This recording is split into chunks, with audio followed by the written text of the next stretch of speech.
terbuka wawasannya, banyak hal ternyata banyak yang saya nggak ketahui selama ini kayak gitu. Jadi untuk sistem pembelajaran itu kayak lebih visual dan audio gitu daripada sendiri kayak gitu. Dan cukup selesai terima kasih. Belum selesai, sampai sini dulu. Ini kan baru pemanasan. Ya. Nur, Wahda. Iya Pak. Ya, silakan Nur. Oke, baik, sebelumnya terima kasih Bapak atas kesempatannya. Di sini tadi Bapak melemparkan sebuah poin pertanyaan ya Pak. Jadi pertanyaannya itu apa sih yang dialami oleh generasi yang terlahir dari tahun yang dirasakan sebagai generasi. Oke, yang dirasakan sebagai generasi. Nah, dari Wadah sendiri Wadah tahun berapa tadi? 2004 Pak. 2004 ya. 2004 ini kan bisa dikatakan sebagai Gen Z sekarang gitu. Jadi yang Wadah rasakan selama ini itu adalah berada di ambang yang memang merasa ada banyak sekali tujuan-tujuan yang kita buat planning ke depan, tapi ketika kita sudah membuat beberapa list gitu planning, tapi kebanyakannya itu hanya terpaku di pikiran kita. Jadi action yang kita buatkan itu belum sebanding dengan apa yang ada kita buat untuk tulisan-tulisan yang kita buat itu. Nah, kalau sejauh ini, kalau di fase perkuliahan sendiri, terutama di background yang memang ada di geografi sendiri, kalau terkait dengan sistem pembelajaran itu sudah sangat komparatif sekali Pak. Jadi memang ada kolaboratif yang memadukan antara konten pembelajaran di dalam kelas sama dengan di luar kelas gitu. Kalau misalnya melihat perbandingan antara sistem pembelajaran yang di dalam kelas itu sendiri itu bervariatif gitu Pak. Nah, sejauh yang Wahda alami di fase jenjang S1 ini, itu nanti kita setiap mata kuliah yang diajarkan oleh dosen itu nanti dibeda-bedakan itu metodenya seperti apa. Contohnya sampai saat sekarang ini di geografi sendiri itu sudah menerapkan yang namanya kalau sekarang kan kita kurikulum deep learning ya Pak, deep learning. Tapi di sini kami juga mempunyai yang namanya untuk meningkatkan keterampilan berpikir spasial. Jadi tidak hanya untuk critical thinking mahasiswa, tapi kami juga dituntut untuk bagaimana sih kemampuan spasial gitu. Jadi kan ada beberapa skill kemampuan untuk mahasiswa itu kan kemampuan numerik, kemudian kemampuan untuk memori dan juga kemampuan spasial gitu. Sementara di geografi sendiri itu kami sudah dibangun dengan kemampuan spasial gitu Pak. Dan itu sangat menyenangkan dalam perkuliahan. Iya, sangat menyenangkan gitu Pak. Karena spasial itu kan sebenarnya hal-hal abstrak yang kita pelajari itu akan lebih cenderung bisa diproses oleh memori kita apabila divisualisasikan gitu. Dan kalau visualisasinya itu lebih dekat dengan aplikasi kehidupan kita sehari-hari gitu Pak. Nah, kemudian selain itu juga selama di perkuliahan dosen-dosen juga itu membangun sebuah kurikulum. Ada 3 fase yang memang fokus untuk di konten materi, kemudian yang kedua itu ada di dunia praktik. Jadi kita ada kuliah lapangan, itu ada 3 mata kuliah yang wajib kita jalani. Itu mulai dari nanti secara fisiknya, kemudian sosial, lalu nanti di bidang tematik. Nah, kalau untuk background jurusan pendidikan sendiri, itu kita fokus ke tematik pendidikan gitu. Kalau yang murni itu memang mereka ke bagian-bagian lembaga yang spasial, contohnya BIG ataupun BMKG gitu Pak. Dan itu menurut Nur, yang seperti itu sudah sesuai dengan kebutuhan Nur sebagai Gen Z saat ini dalam proses perkuliahan? Sudah menjawab sepenuhnya? Kalau sampai saat ini sepenuhnya belum menjawab sih Pak. Ya, belum menjawab. Itu kan hanya sebagian dari kompetensi dari segi keterampilan yang dibangun di dalam sebuah mekanisme pembelajaran di perkuliahan. Nah, sementara gengsi yang diharapkan sekarang bagaimana kita ini bisa siap gitu langsung terjun di dunia kerja gitu. Jadi nanti melibatkan juga dengan komunikasi antara dosen dan juga mahasiswa. Tapi sejauh ini yang saya rasakan juga itu dosen-dosennya itu sangat terbuka sekali dan juga support terhadap mahasiswanya, baik itu dalam diskusi seperti mengikuti penelitian maupun pengabdian bersama mahasiswa yang memang memiliki kemampuan di bidang tersebut gitu. Dan dosen terbuka itu sepertinya sekarang ini sangat diperlukan ya, bisa memiliki open minded gitu. Iya, benar sekali Pak. Jangan hanya datang kasih tugas besok presentasinya juga nggak diulas gitu kan. Iya. Gitu kan. Mahasiswanya juga apakah presentasinya itu mendapat sesuatu yang disampaikan itu sesuatu yang dilegitimasi ataupun tidak gitu kan. Oke, keren ya. Berarti di UNP sudah berjalan ya kayak gitu ya. Iya, di UNP sudah Itu berjalan. dosennya dosen senior atau dosen seusia saya ini atau dosen lebih muda lagi? Oke, kalau dari wadah pribadi sendiri itu sangat lebih terbuka dengan dosen-dosen yang usianya itu yang lebih muda gitu kan.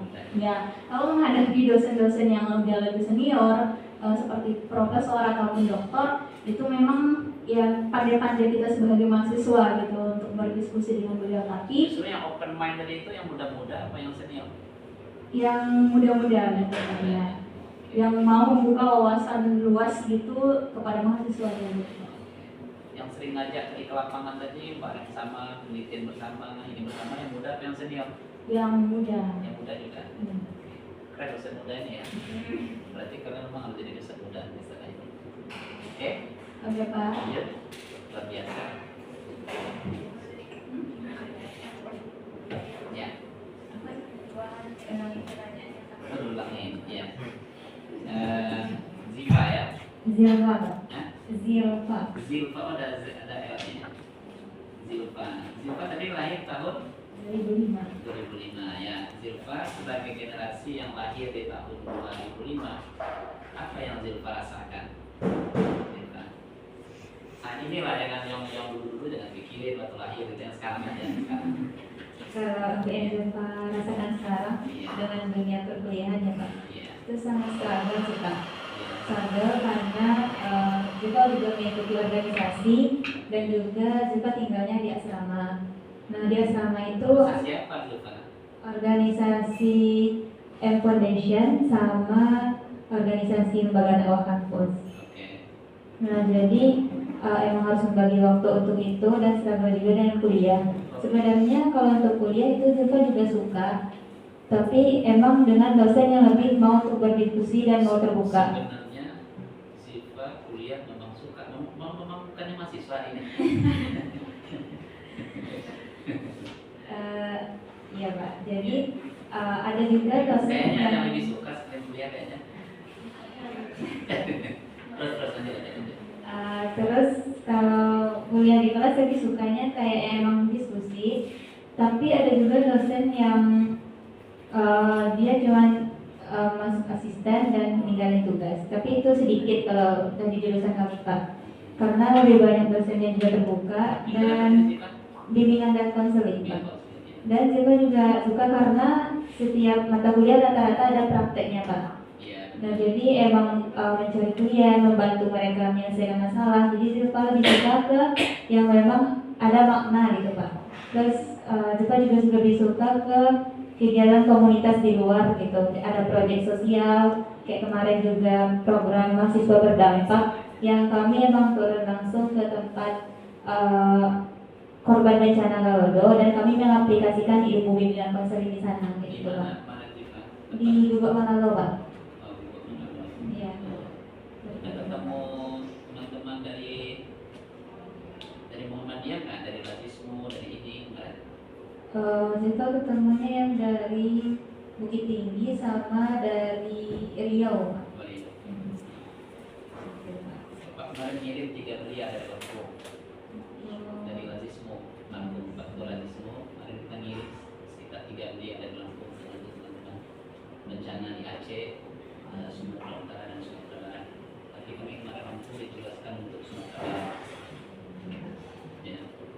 Oke, lanjut. Itu aja kayaknya. Oke, dipandu. Oke, kasih lanjut. Wahyudi. Ya, Baik Pak, terima kasih kesempatannya. ya. Yang menurut kembali, jadi saya coba tadi apa yang dirasakan Pak sebagai Benar Wahyudi. Itu tadi lahir di 2005 ya. Apa yang dirasakan sebagai generasi yang lahir di 2005? Ini untuk cerita pribadi sendiri kan Pak. Benar, yo itu yang ini. Gak usah ditanya yang lain yo. Kalau diri pribadi ini merasa sebagai sosok yang pengen tahu banyak gitu, kayak ingin mengetahui banyak hal dan pengen menggapai banyak hal, namun actionnya itu masih kurang. Kenapa ya? Kenapa Yuni ingin memeluk banyak hal? Ingin memeluk banyak hal? Contohnya sendiri itu dari segi pelajaran atau materi gitu Pak. Iya. Misalnya di dalam kelas itu banyak dosen menerapkan contohnya itu seperti presentasi dari Pak siswa sendiri. Memang siswa sendiri yang mempresentasikan materi ke depan kelas. Materi yang itu pun kami sendiri yang mencarinya. Iya. Nah, di kelas itu dipresentasikan dan setelah presentasi guru hanya memberikan tugas, dosen memberikan tugas gitu, tanpa penjelasan lebih lanjut dari materi itu. Oke. Nah, di sana dari penjelasan atau presentasi teman itu, tentu kita tidak dapat memahami secara penuh, Iya. karena mereka juga baru mempelajarinya. Lalu kita sebagai pendengar juga kayak masih belum memahami. Jadi dosen belum mempelajari. enggak, teman yang mempresentasikan tadi juga baru mempelajari materi itu, Benar. kemudian diterapkan kepada kita. Jadi hal yang diajarkan itu nggak nyampe sepenuhnya kepada kita semuanya. Itu Yuni program studi apa? Nah, pendidikan fisika Pak. Pendidikan fisika. Nah, di sana ada bagian materi-materi yang kayak tidak masuk tapi pengen ini pelajari, namun nyampe di rumah itu nggak ada lagi keinginan untuk mencarinya gitu Pak. Jadi ingin tahu tapi tidak ada tindakannya kayak Beda mencari. suasana ya. Tapi rumah suasananya ada beda. Seperti itu Pak. Ya. Apa yang membuat begitu tuh ya? Apa yang membuat begitu? Tadi mau buku itu kan nyampe di rumah tuh. Dari yang ini lihat itu sebenarnya dari tugas, selain memahami materi, banyak juga tuntutan tugas dari dosen-dosen itu Pak. Bahkan bukan satu mata kuliah saja, itu setiap mata kuliah itu ada tugasnya setiap minggu. Jadi fokus kita pada materi itu hanya waktu di kelas, sedangkan setelah nyampe di kelas atau nyampe di rumah itu fokus kita terbagi ke tugas-tugasnya. Iya. Jadi di sana yang merasa sistemnya itu tidak berjalan pembelajarannya seperti itu. Kalau misalnya presentasi, Kalau boleh Yuni berharap, yang Yuni harapkan seperti apa sebenarnya? dari yang harap kalau sekarang itu lebih menekankan kepada student center kan Pak. Jadi emang tuntutannya itu kepada siswa atau mahasiswanya sendiri. Tidak terbebani kalau semua dosen misalkan begini. Kan student center itu kan akhirnya juga minta mahasiswa mengeksplor. Enggak, justru nggak terbebani kalau kayak gitu. Itu tergantung Pak. Kalau misalnya yang explore itu kayak mencari sendiri tanpa ada bimbingan secara lebih dari dosennya, kayak cari materi sendiri, dilepas untuk menjelaskan sendiri, itu memang menjadi beban Pak. Soalnya, Ivan minumnya dingin nggak apa-apa. Biar nyantai aja, nggak terlalu yang terlalu serius. Ya, ada lagi? Ya. Itu memang kalau misalnya emang dilepas sendiri tanpa kontrol lebih dari dosennya, itu memang terbebani Pak. Iya. Jadi Tapi kalau eksplorasinya itu dipandu oleh dosennya, kemudian ini target outcome dan output dari perkuliahan itu apa, justru lebih senang ya. iya. Ya. Oke. Ya, sebentar. Oke, lanjut gue. Ini Mayang. Ya, saya. Apalagi informasi. Ya.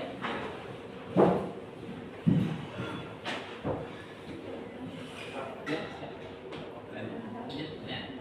Baik Bapak, izin jauh ya Pak.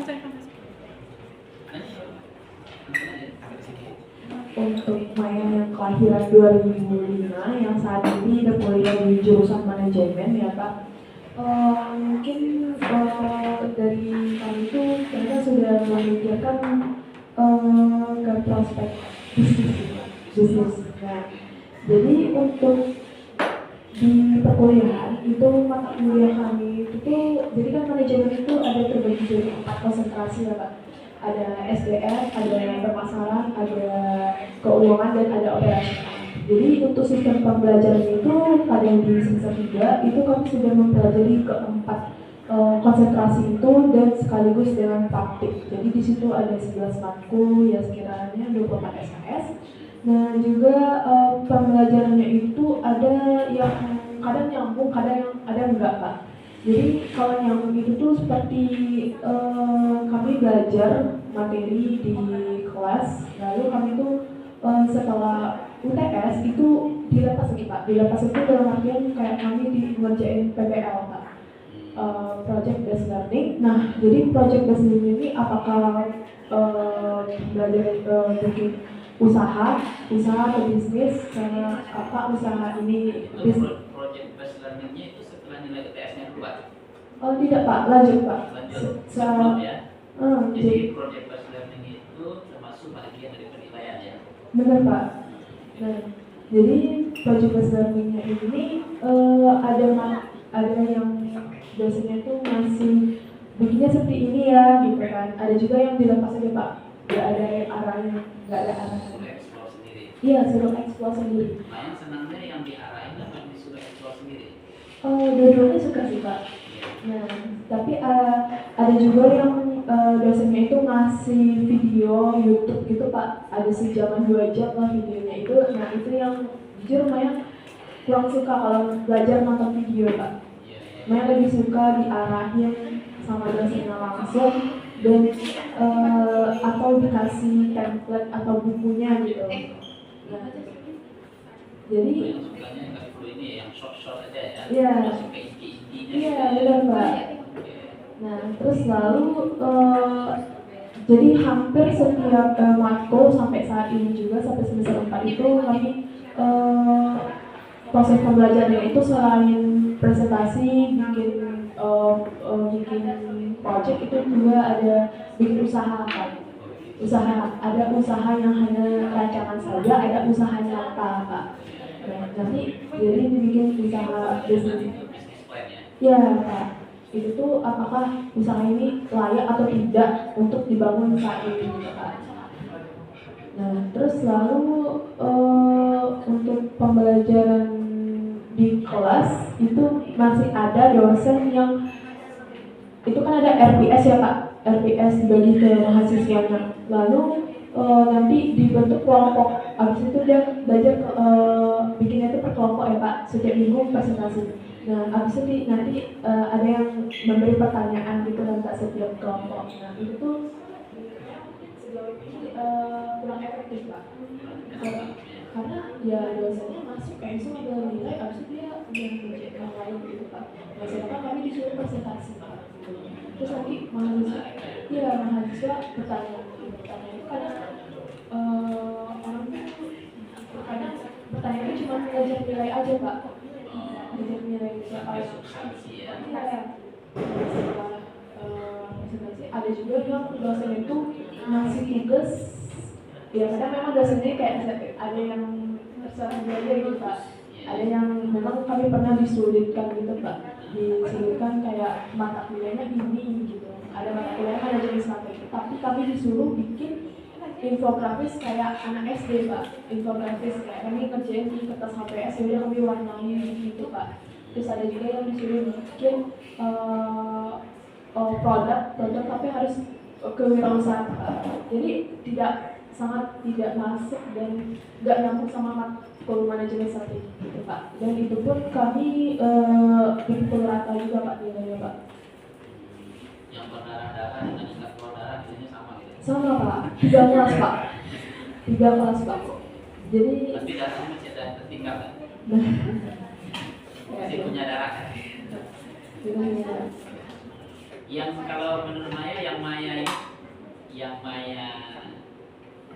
yang Maya inginkan lah proses pembelajaran itu seperti apa sebenarnya dari sisi Maya sendiri lah. PBL itu gak apa-apa. Project senang ya. Project senang, tapi karena projectnya ini kadang berkelompok ya Pak. Nah, salahnya ini di kelompoknya ada Pak. Tapi Pak dulu. Lama gitu ya. Iya. Bagusnya kalau project itu individu ya. Ada yang individu, ada yang kelompok Pak. Di kelompok ada kelemahannya ya. Ada Pak. Dan lama-lama. Ada. Jadi yang mana structure mana yang nggak tahu ya. Iya benar Pak. Jadi project itu setelah UTS dikasih project, tapi UAS tetap ada Pak. Itu nggak membebankan mahasiswa ya. Sejauh ini kalau sama teman-teman senang-senang aja sih Pak. Senang ya. Senang malah dikasih gitu Pak. Iya. Project itu. Jadi bukan nilai oriented lah ya. Iya Pak. Pada keterampilannya ya. Iya. Karena bakalan turun ke lapangan juga Pak. Kami ada survei ke UMKM observasi juga gitu. Ya, kalau dapat nilai yang aku itu apa ya? Iya. Kalau ilmunya nggak dapat. Jadi harusnya nilainya itu betul-betul mendeskripsikan kemampuan ya. Benar Pak. Oh, Benar. Oke, Gitu, Pak. oke, men. Luar biasa. Lanjut dulu. Si Hafiza. Ya. Ada berapa juz nih Hafiza? Terima kasih kepada Bapak. Yang saya kan pelajaran tahun 2005, mungkin yang saya rasakan sekarang itu mungkin akan cemas di masa depan ya Pak. Apalagi yang dimana prospek kerja itu Kalau semakin sekarang terlalu cemas ya. mungkin untuk kayak apalagi sekarang ada masa kesulitan itu Pak. Itu nanti dari banyak pengalamannya apa yang asisten judulnya yang akan Pak. Sekarang lagi magang juga ya Pak. Hafiza sih program sudah. Kalau dari elektro Pak. Oh, teknik elektro ya. Oke. Nah, jadi yang dirasakan itu gimana sih, apakah aku bakal bisa sukses seperti orang atau kayak apakah aku bakal berhasil dengan program studi ini atau aku bakal bisa bekerja dengan jurusan atau bakal di luar dari itu kan Pak. Teknik elektro itu pilihan Hafiza atau gimana? Kalau teknik elektro itu mungkin dari bidang karena dari kita sendiri sudah begitu kan Pak. Jadi Itu backgroundnya apa? background dulu di SMA IPA Pak. SMA. IPA. Iya Pak. Sama elektro itu pilihan Hafiza ya. Iya Pak, saya cerdas juga sama ibu sama orang tua juga Pak. Oke. Nah, jadi kalau di dunia perkuliahan itu mungkin kalau di dunia teknik elektro apalagi teknik elektro di BNP misalkan cuma satu karena Pak, karena mungkin program studi baru di angkatan muda.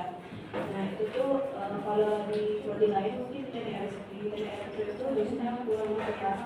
Nah karena kayak dosennya mungkin karena banyak penelitian, jadi dia cuma masuk kasih tugas, nilainya itu tergantung mood dosennya lagi Pak.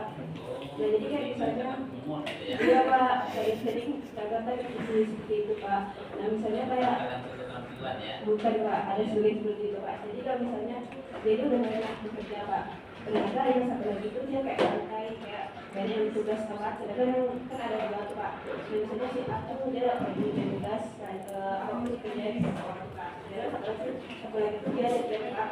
Nah, dan itu dia padahal punya tugas itu Pak. Nah malah nilai B itu lebih besar dibandingkan nilai A gitu Pak. Jadi kan dari situ tuh rasa kayak malas untuk bekerja lebih lagi karena kayak melihat beberapa dosen seperti itu di fakultas teknik gitu Pak. Itu dosen-dosen senior, dosen berbayar, dosen muda gitu.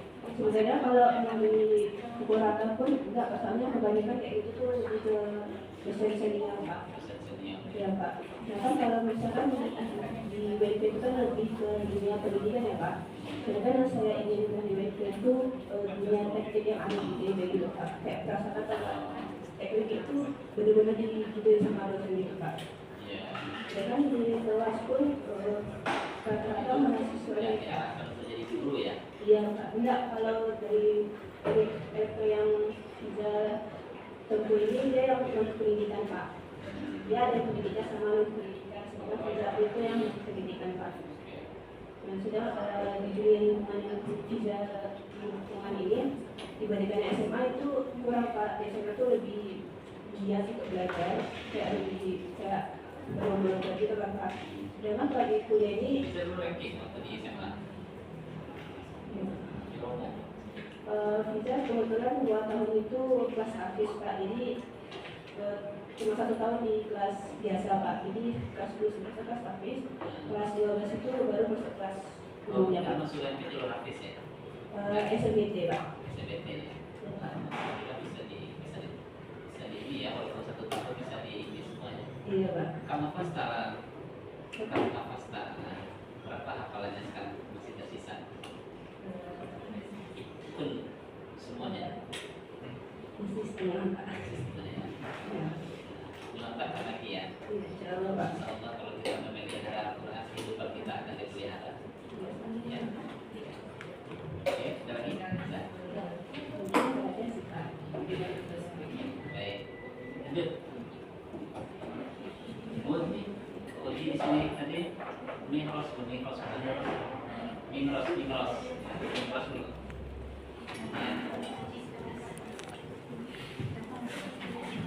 Baik Pak, sebelumnya yang Ming rasakan sebagai generasi yang lahir di tahun 2004 pada saat di bangku perkuliahan sekarang Pak, ini kayak merasakan kecemasan yang berlebihan gitu Pak, kayak karena bangku yang diduduki sekarang itu lintas jurusan dengan sekolah yang ditempuh sebelumnya Pak. Kalau sekarang kan yang menempuh di pendidikan agama Islam di STIP Sumatera Barat, yang mana di sana juga mengadakan program hafalan minimal 5 juz gitu Pak. Yang sekolah yang ditempuh sebelumnya itu di sekolah menengah kejuruan Pak, di jurusan bisnis dari pemasaran. Jadi itu kayak sangat lintas jurusan. Nah, yang Masuk merasakan ke dunia baru ya. betul Pak. Jadi Studinya apa? Program studinya apa?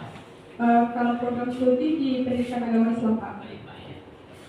Nah, jadi yang merasakan sekarang itu kayak merasakan kecemasan berlebihan akan takut gagal atau takut tidak sesuai dengan apa yang diharapkan sebelum masuk ke perkuliahan ini Pak. Karena Dulu background link apa waktu SMA-nya? waktu SMK tuh background itu kayak umum biasa aja Pak. Nggak ada yang masuk ke ranah kemenang atau yang mendekati dengan bangku yang diduduki sekarang Pak. Jadi kayak Jadi pilihan masuk STIP itu nyasar atau memang pilihannya di situ? sebelumnya itu Ning belum langsung memutuskan untuk masuk ke kampus Unpad. Iya. Kayak sebelumnya tuh Ning udah coba di jalur SNPP, SNBT dan Mandiri di tahun 2023. Jadi Kampus mana ya? ada kampus Unan, ada kampus UNP, dan di pas Mandiri itu Ning coba tes di Politeknik Pak. Yang jelas bukan STIP gitu ya. Yang jelas bukan STIP sama sekali Pak. Jadi kayak di STIP ini Ning masuk di tahun 2024 Pak. Jadi singkat ceritanya Ning gap year di tahun 2023. Jadi entah apa yang Jadi masuk ke STIP ini ceritanya gimana? Di bawah IPA? Di bawah IPA? nggak juga sih Pak. Jadi singkat cerita masuk ke STIP ini bingung juga nih mendefinisikannya Pak. Jadi kayak apa jalan-jalan di sekitar Jati ini ada kampus di pada di sini. karena awal tahu STIP itu ada saudara nih yang alumni di situ Pak. Oke. Jadi beliau menyarankan untuk mencoba daftar di situ dan Ning fixkan di situ masuknya Pak. Jadi yang Ning rasakan tuh kayak masih susah menyesuaikan antara habit di sebelum masuk kuliah dengan yang menjalani sekarang karena Sekarang kita ya sama enggak Pak. di luar ya. Iya Pak. Jadi karena belum terbiasanya menemukan habit seperti itu di sebelumnya, jadi kayak agak kepikiran gitu Pak antara menyeimbangkan di dunia akademik, hafalan sama target-target yang harus dicapai sebelum Tapi udah mulai menghafalnya. sudah Pak. Udah berapa juz? Untuk program yang dipilih itu di program 5 juz Pak. Nah, sekarang sudah semester berapa? Semester 4 Pak. Berapa juz yang dapat? Kalau yang sudah ditetapkan itu insya Allah hampir 4 juz Pak. Keren. Targetnya cuma 5 juz. Ya kan? Targetnya cuma 5 juz. Ya. Harusnya diapresiasi luar biasa. Nah, apa yang buat tadi itu takut berlebihan tadi?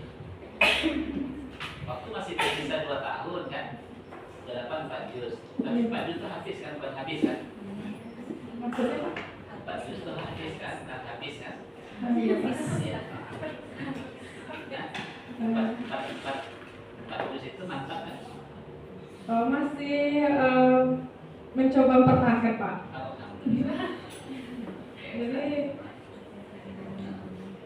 nah itu Pak yang alami sekarang tuh kayak struggle membagi antara membagi antara membidang-bidangkan prioritas Pak, antara hafalan, akademik atau kayak deadline target gitu Pak. Gimana?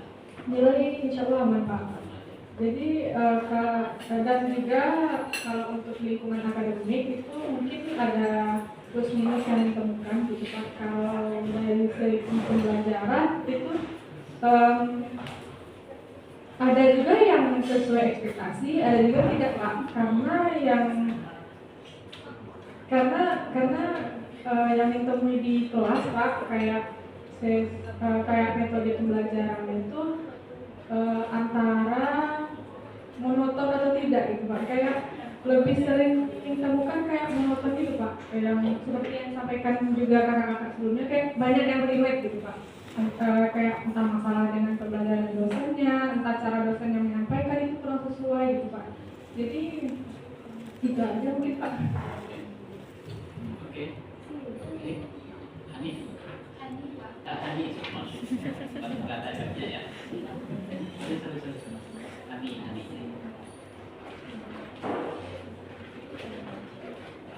Ya, Nah, jadi Hani itu tipikal orang yang suka sekali bertanya nih Pak. Sampai-sampai kalau dosen sudah selesai, Hani kejar dosennya kan Pak.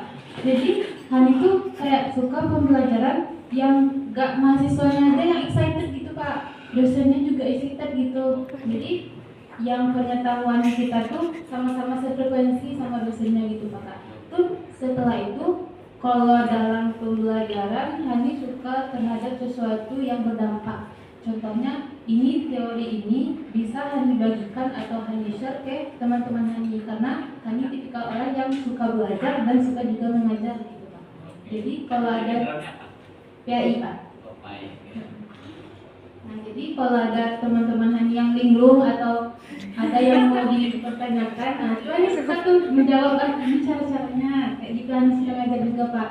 Terus kalau Hani sukanya kalau pembelajaran kuliah itu bukan hanya sekedar teori aja gitu Pak. Ada sebuah actionnya gitu Pak. Action di mana yang Hani di dalam kampus tuh gak cuma duduk dengar dosen atau pemaparan aja gitu Pak. Hani juga bertindak, contohnya kayak project based learning gitu Pak. Selama berkuliah ini yang saya rasakan adalah merasa tertinggal dengan negara-negara lain. Maksudnya yang kakak rasakan itu mahasiswa dan siswa Indonesia itu sangat tertinggal jauh dengan negara-negara lain. Kurangnya critical thinking. Terus kakak di IIKI banyak itu pelajaran, ada kiroat, ada tafsir dan lain-lain, tapi kakak paling suka pelajaran filsafat.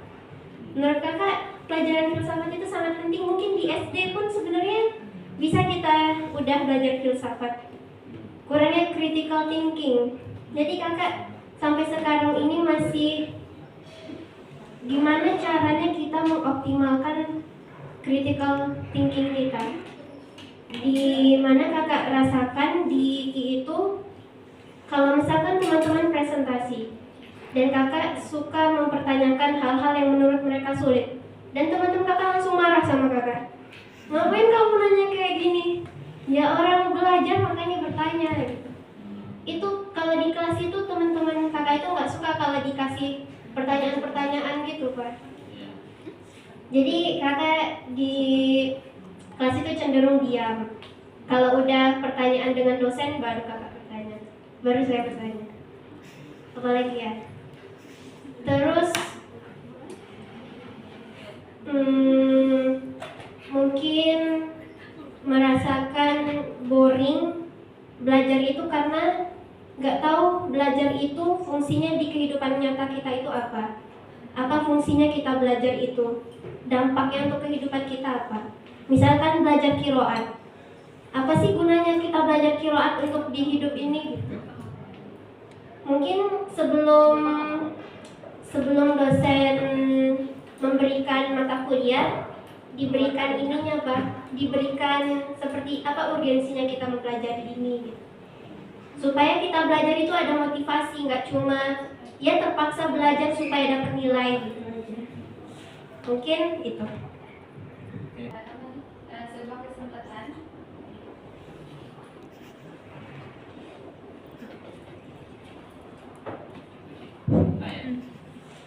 Karena di kesempatan ini Rosi bisa bertemu dengan teman-teman yang lebih sebaya dan mempunyai pengalaman lebih luas gitu. Nah, yang kita rasakan anak kelahiran dari 2003, 5, dan 4, 2005 Pak. Yang kita rasakan itu kan terbagi menjadi dua. Yang pertama itu di dunia pendidikan, yang kedua itu di dunia pribadi gitu. Kalau di pribadi untuk saya sendiri itu orangnya lebih pendiam Pak. Tapi pendiamnya itu cuma sekedar sampai pendiamnya itu kayak kalau udah dekat gitu dia lebih daripada pendiam gitu. Kalau dia kurang dekat dia pendiam gitu. Tapi kalau dia lebih rasanya nyaman sama seseorang, nah dia lebih daripada pendiam gitu.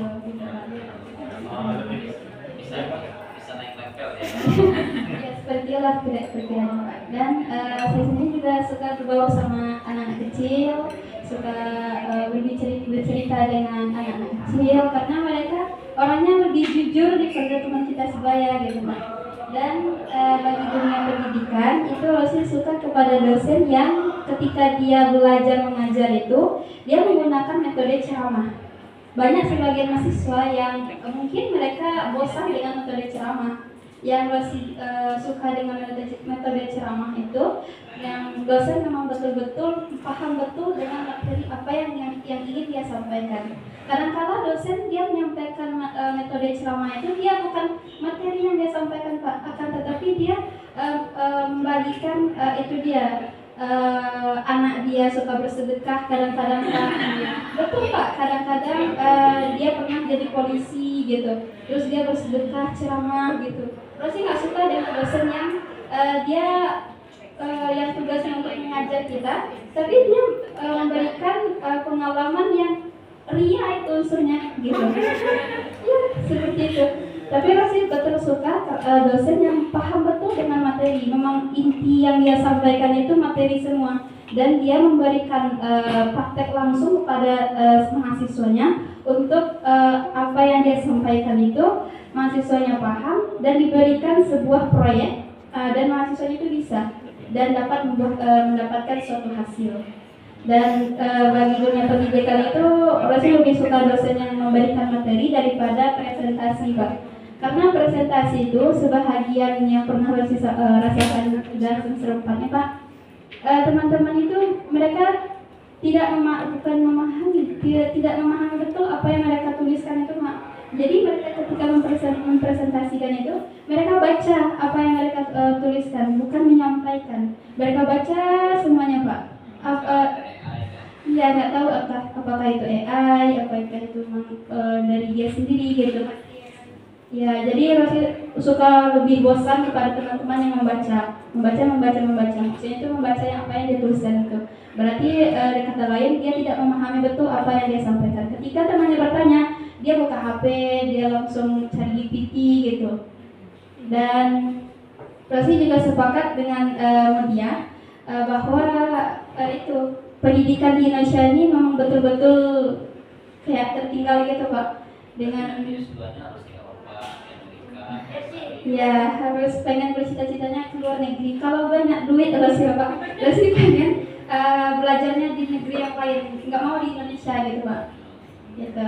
Dan ya itu karena Indonesia ini sepertinya pendidikannya ini tertinggal jauh dengan negara lain, karena dosen masih memberikan siswanya itu resum kan Pak. Jadi kalau kita pikir apa gunanya resum itu gitu, tapi mahasiswanya nggak paham, disuruh catat. Padahal mencatat itu kalau pribadi dosen pikir itu nggak ada gunanya Pak. Lebih penting memahami daripada mencatat. Yang lebih berguna menurut Rosi itu seperti apa? Yang lebih berguna Untuk mengembangkan diri Rosi sendiri lah, yang seperti apa? Yang dalam hayalan sih. Kayak nyata gitu Pak. Kayak semisal bahasa Arab di UIN IB, terus maunya di UIN itu kalau pendidikannya bahasa Arab bisa nggak ya 6 bulan, selama 6 bulan itu UIN IB itu memberangkatkan mahasiswanya ke negeri-negeri Timur Tengah untuk mahir berbahasa Arab gitu Pak. Full gitu ya? Ya full bahasa Satu Arab. semester itu sudah full bisa bahasa Arab. Iya. Dilempar aja mau kemana, mau ke Mesir, Iya. kemana gitu ya. Intinya mereka bisa langsung berkomunikasi dengan orang-orang asing. Kalau di Lubuk Lintasnya tuh Lubuk Lintasnya. Oke. Ya macam itu Pak. Oke. Kenal Fikri ya? Fikri, perkenalan dulu Fikri dengan Mbak dan yang cantik ini.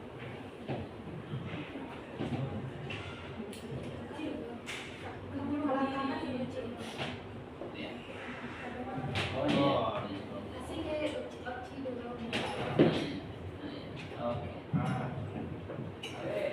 ya.